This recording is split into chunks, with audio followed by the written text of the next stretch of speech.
नियम मोडण्यासाठी पूजा लवकर ठेवली, पण देवाने त्यांना आदल्या रात्रीच सावध केले. नमस्कार दत्तभक्तांनो. शास्त्री बुवा वारंवार नरसोबाच्या वाडीला जात असत. तिथे रोज सकाळी दत्त पादुकांना पाणी घालण्याचा त्यांचा नियम कधीच चुकला नाही.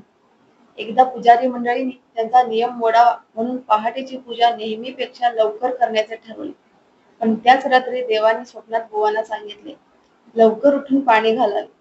बुवा लवकर उठले, स्नान करून सर्वांच्या आधी दत्त पादुकांना पाणी घातले. नंतर पुजाऱ्यांनी खरी हकीकत सांगितली आणि देवाने लवकर उठण्यास का सांगितले होते हे बुवांना समजले. त्यानंतर नरक चतुर्दशी या दिवशी श्री गोविंद स्वामी, बुवा आणि शिवराम आष्टेकर शौचास जात असताना पुजाऱ्यांच्या मुलांनी त्यांना प्रसाद घेण्याचा आग्रह केला.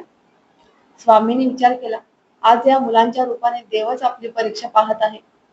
स्वामी आणि बुवांनी प्रसाद घेतला, पण आष्टेकरांनी घेतला नाही. त्यानंतर ते तापाने भयंकर आजारी पडले. पुढे दृष्टांत झाल्याप्रमाणे देवाची क्षमा मागून लघुरुद्र केल्यावर ते बरे झाले.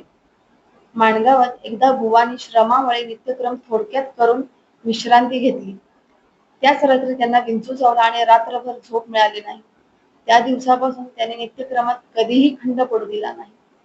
नारोपंतांनी मुंबईहून आणलेले आंबे देवांना दिले. नैवेद्याच्या वेळी देवांचे सांगणे झाले, हे आंबे आंबट आहेत. बुवांनी नारोपंतांना सांगितले. त्यांनी आंबे खाऊन पाहिले आणि ते खरोखरच आंबट निघाले. आणि शेवटी घडला सर्वात अद्भुत प्रसंग.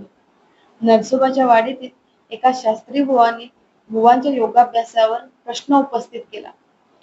पुढे श्री दत्त महाराजांनी ब्रह्मचारी वेश धारण करून त्यांना योगाचे ग्रंथाधार समजावून सांगितले. नंतर शास्त्री बुवा माणगावला परत आले आणि त्यांनी हा प्रसंग बुवांना सांगितला. बुवा म्हणाले, अहो, ते प्रत्यक्ष दत्त महाराज होते. तुम्ही त्यांचे पाय धरण्याचे विसरलात. हे ऐकून शास्त्री बुवांना फार वाईट वाटले. श्री गुरुदेव दत्त.